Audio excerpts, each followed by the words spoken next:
السلام عليكم ورحمة الله.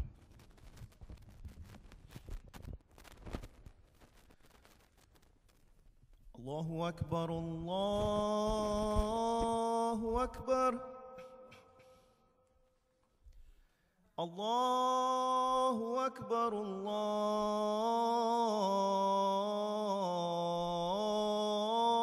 الله أكبر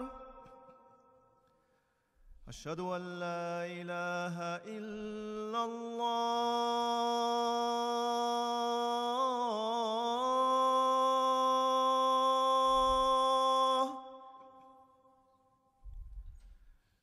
أشهد أن لا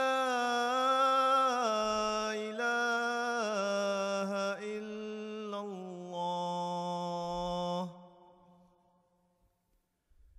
أشهد أن محمدًا رسول الله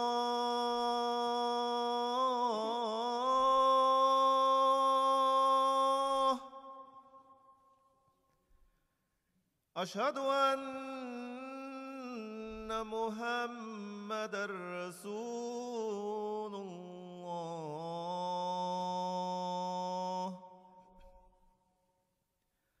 حي على الصلاة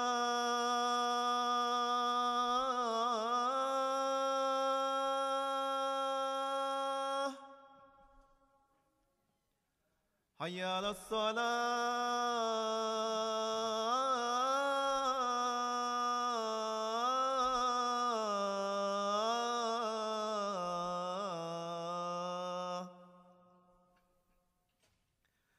حي على الفلاح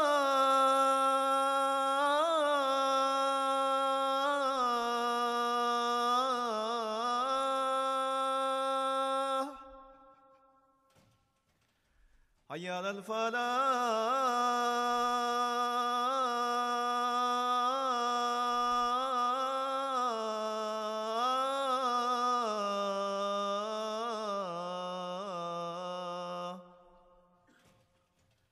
الله أكبر الله أكبر لا إله إلا الله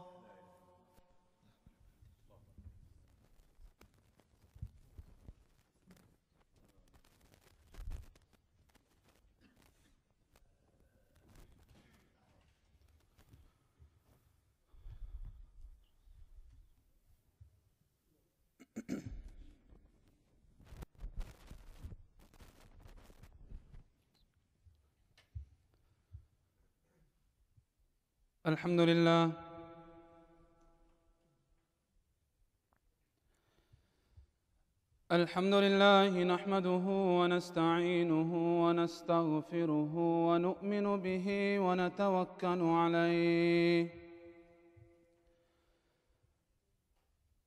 ونعوذ بالله من شرور أنفسنا ومن سيئات أعمالنا من يهده الله فلا مضل له ومن يضلله فلا هادي له ونشهد أن لا إله إلا الله وحده لا شريك له ونشهد أن مولانا وحبيبنا محمد صلى الله تبارك وتعالى عليه وعلى آله وصحبه وسلم تسليما كثيرا كثيرا أما بعد فأعوذ بالله من الشيطان الرجيم بسم الله الرحمن الرحيم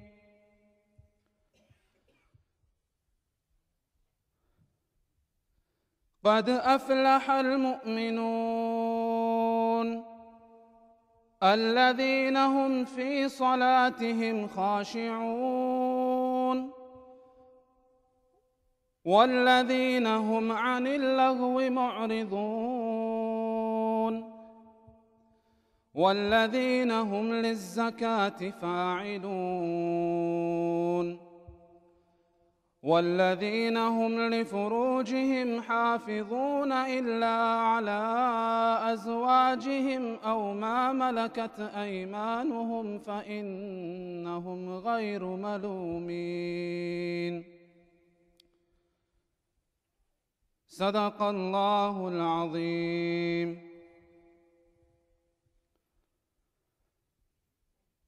Honorable brothers and sisters,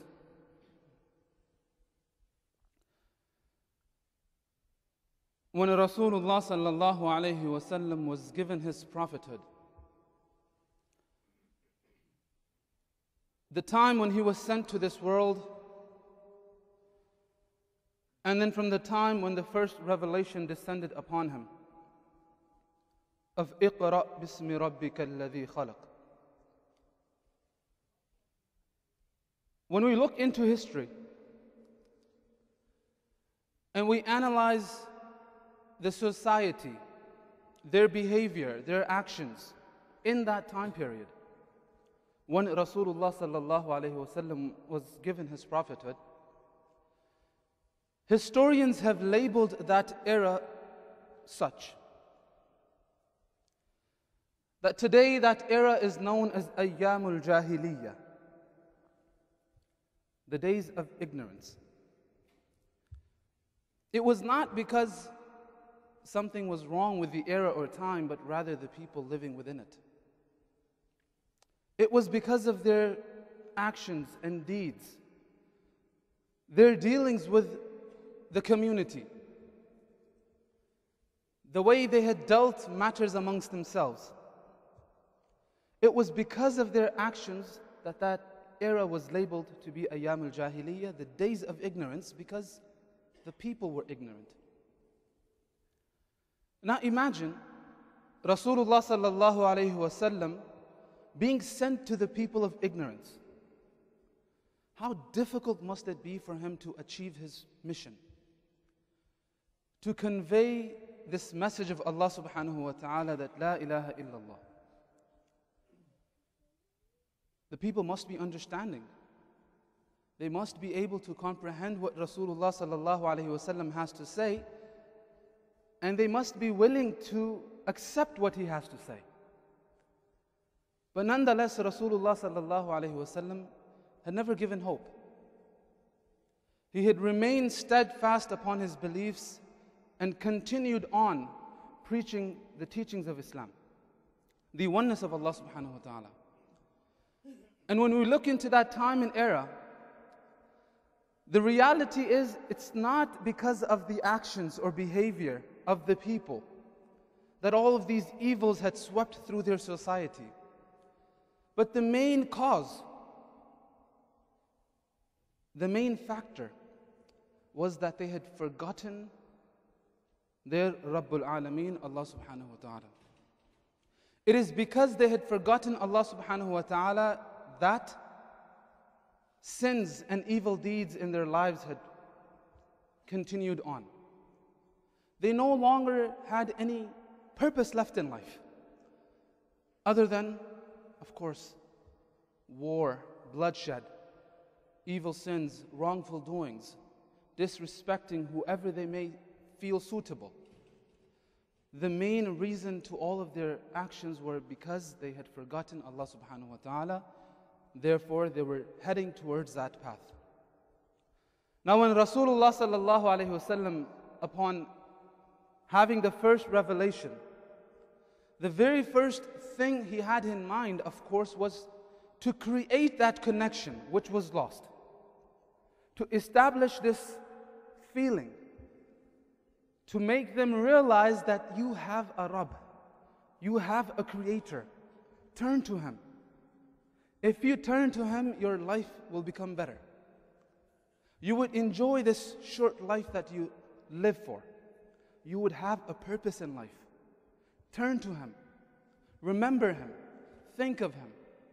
So the purpose of Rasulullah sallallahu alaihi wasallam in the initial stages was just to connect the creation with its creator, Allah subhanahu wa ta'ala. And what method he had resorted to, inshallah, we will speak later. Now, after reminding the people in the nation of Allah subhanahu wa ta'ala being their Rabb, we need to understand that these people of ignorance, their behavior, their response to the teachings of oneness of Allah is as Quran describes. وَإِذَا ذُكِرَ اللَّهُ وَحْدَهُ, and when the name of Allah, one and only, is taken before them, اشْمَأَزَّتْ قُلُوبُ الَّذِينَ لَا يُؤْمِنُونَ بِالْآخِرَةِ, that their hearts become narrow. They become upset just by hearing the name of Allah. The ones who don't believe in the akhirah, the ones who disbelieve in the akhirah. This is their reaction, their expression, just by merely hearing the name of Allah. As this is the situation the Quran describes about these people. And now imagine how difficult must it be for Rasulullah sallallahu alaihi wasallam to speak of Allah subhanahu wa ta'ala, when the Quran explains that this is how they would respond to you. That their hearts would become sad, their hearts would become narrow, and they would become upset just by hearing the name of Allah subhanahu wa ta'ala. And the opposite of that, وَإِذَا ذُكِرَ الَّذِينَ مِن دُونِهِ, and when the name of any other deity or being is mentioned before them, إِذَا هُمْ يَسْتَبْشِرُونَ, they start to rejoice. They start to take and seek pleasure within any name other than Allah subhanahu wa ta'ala. This was their situation and scenario at the time when Rasulullah sallallahu alaihi wasallam was sent into this world, given his wahi.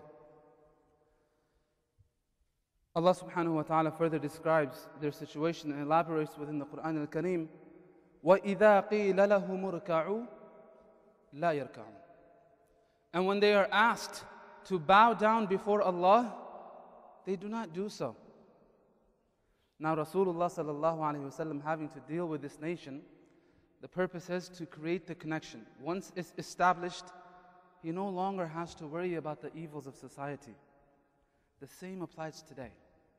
When that connection is established, we don't have to worry about the wrongful things that are happening in the world, because they won't happen. Because there's that connection between the creation and the creator. We would think 100 times before doing something against the teachings of Islam. And anything that is the teachings of Islam, it's acceptable, as it is the fitrah of all human beings. Rasulullah sallallahu alaihi wasallam nevertheless continued on. And the only method that he had chosen in the very beginning stages of Islam was simply to ask and propagate the teachings of Salah. To ask the nation of that time to establish their Salah.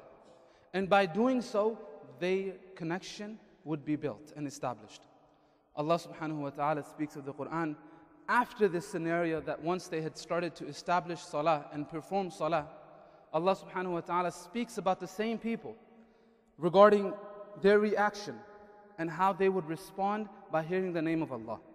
As it is stated, الَّذِينَ إِذَا ذُكِرَ اللَّهُ وَجِلَتْ قُلُوبَهُم, that at the time when the name of Allah, now the situation is such that when the name of Allah is mentioned before them, their hearts start to tremble and shake.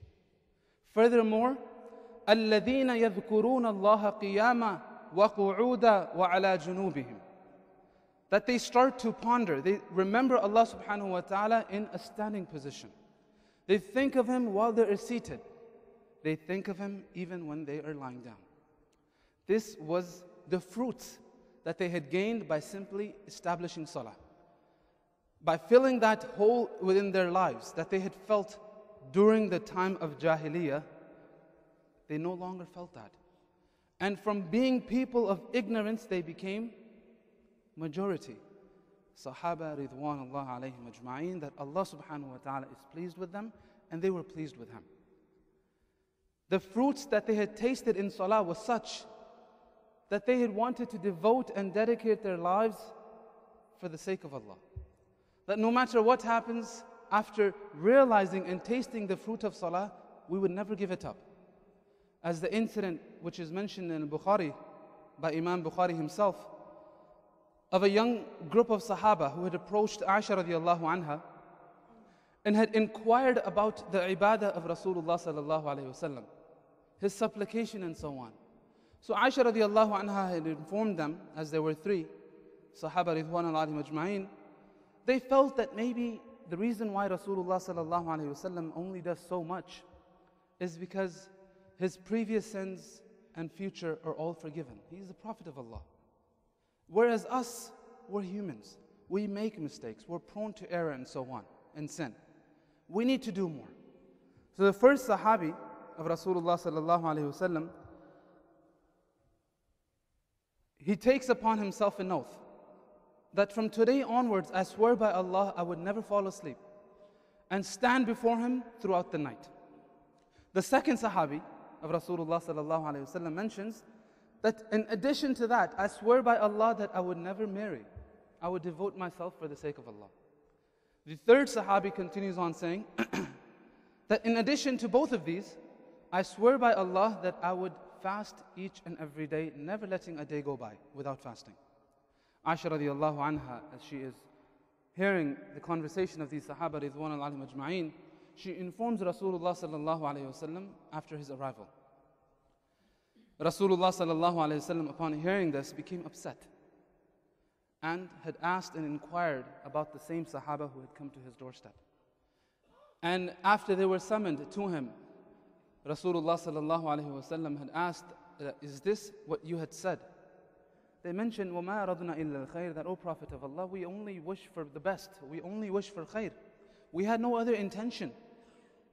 Rasulullah sallallahu alayhi wasallam mentioned that your eyes have rights over you. Your body has rights over you. Your family has rights over you, and so on. And at the end he had mentioned, فَمَنْ رَغِبَ عَنْ سُنَّتِي فَلَيْسَ مِنِّي. And whosoever abstains or does not follow my sunnah is not from me. As Rasulullah sallallahu alayhi wasallam had married, that is his sunnah. As Rasulullah sallallahu alayhi wasallam would take rest and then pray, that was his sunnah. As Rasulullah sallallahu alayhi wasallam would not fast each and every day, that was his sunnah. The Sahaba, the point being is that the fruits and the coolness they felt within salah was such that they had wanted to do nothing more but to pray. And today, we need to analyze the situation and make it applicable upon us to see where we stand. Are we amongst the group of Ayyamul Jahiliyyah, where Allah subhanahu wa ta'ala speaks and says that وَإِذَا ذُكِرَ اللَّهُ وَحْدَهُ إِشْمَأَزَّتْ قُلُوبُ الَّذِينَ لَا يُؤْمِنُونَ بِالْآخِرَةِ? That when the name of Allah is called, do we become upset? Why so? Is because that is not of our interest. That is not of our liking. That does not benefit us. That is how we feel. It's rather, the simple guide to this is judge yourself, as no one has the right to judge anyone. That when the name of Allah or the dhikr of Allah is being called, how do you feel? How do you respond? Do you feel any closer to your Creator? And if so, when someone is speaking, regardless whoever it may be, what feelings and emotions are we going through? At that time, do we think that the person speaking, is this the only thing he knows? Is this all what he talks about? Just the teachings of Islam? There's more to life than that. Are we going through those emotions and expressions and feelings in our hearts? We know the best ourselves. Why so? Is because we look for something that would benefit us. We look for something that can be somewhat of a success for our future. That, let's speak about savings. As now the season is of tax. Tell me what method I can choose and resort to get more tax return. Tell me how I can afford cheaper maintenance. It's all about the materialistic world and wealth. How do we feel when the name of Allah is being called? Are we in that position, or rather, are we in the position where Allah subhanahu wa ta'ala mentions, الَّذِينَ إِذَا ذُكِرَ اللَّهُ وَجِلَتْ قُلُوبُهُم, that when the name of Allah is called, the hearts of theirs tremble. And the simple method to resort to that is Allah subhanahu wa ta'ala had already mentioned through Rasulullah sallallahu alayhi wa sallam, salah. Establish your salah. إِنَّ الصَّلَاةَ تَنْهَى عَنِ الْفَحْشَاءِ وَالْمُنْكَرِ وَالْبَغْيِ يَعِظُكُمْ لَعَلَّكُمْ تَذَكَّرُونَ. Allah subhanahu wa ta'ala mentions that verily salah is something that would keep you protected from sins and wrongful doings. As long as you are praying your salah, even if you indulge or involved in any form of sin, it is inevitable in just due time you will go away from that sin. Because the barakah and the promise of salah is such, inna salata tanha anil fahsha. It would stop you from committing that sin again. As long as that condition is met, you are establishing and you are praying your salah. If there is no salah, then it is not difficult to say that the ayyam al-jahiliyyah of that time may return again.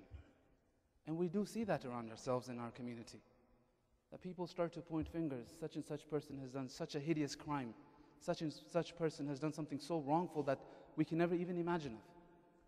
Salah is the key to the problem. Once salah is built, just as the people of ignorance at that time, they had established salah, they became sahaba of Rasulullah sallallahu alaihi wasallam. We cannot become sahaba, but we can become the ones to follow their path. We can become the ones to walk on the same path of Rasulullah sallallahu alaihi wasallam and his noble companions. And to conclude, why this is so important for the families, the youngsters and the parents. That over time, it so happens that the parents start to complain about the behavior of their children, who no longer are children but rather growing up adults. That they are able to make their own decisions and judgments. They're no longer children.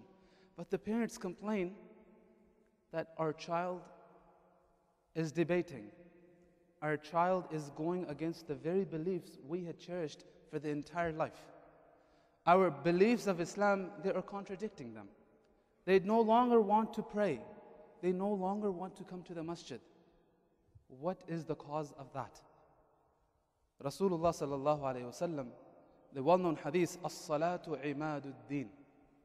The children, the youngsters, the teenagers of today are going further and even further from Islam. Why so? Is because as-salatu imaduddin, salah is that founding pillar of Islam. It's that main structure of Islam.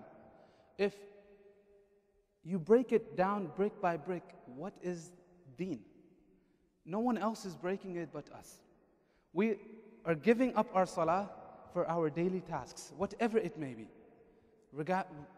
Running errands, chores, a meeting, conversation, phone call, and there we realize that the time of salah is passing by, but no one cares to give any attention. Of course, our houses would be in crisis. Of course, our family members would be forced to go through arguments. There would no longer be that peace of mind. Why? Because we ourselves have broken down the structure, the fundamentals of our deen. The children no longer want to pray. Why so? Is because we never instructed them to do so when Rasulullah sallallahu alaihi wasallam had told that start advising your children from the age of 7 to pray salah.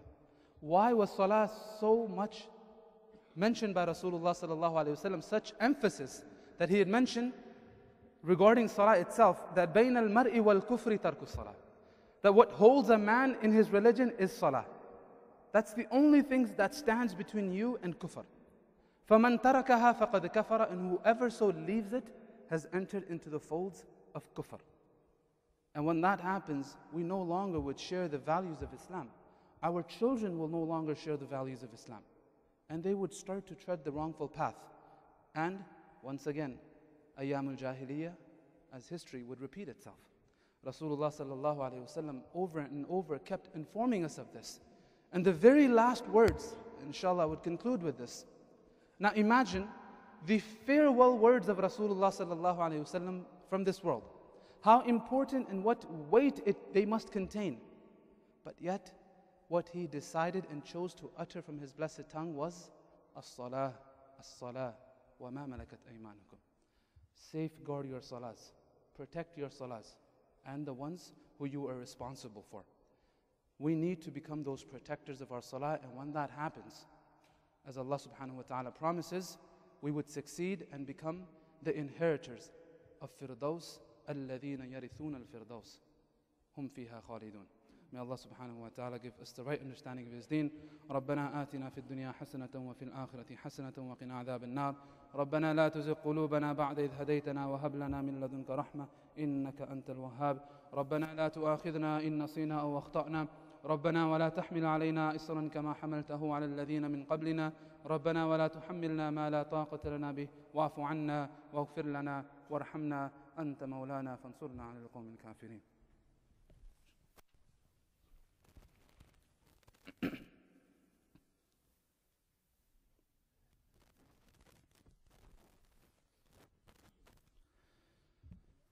الحمد لله رب العالمين، وكفى والصلاة والسلام على سيد الأنبياء والمرسلين وعلى آله وصحبه أجمعين ومن تبعهم بإحسان إلى يوم الدين.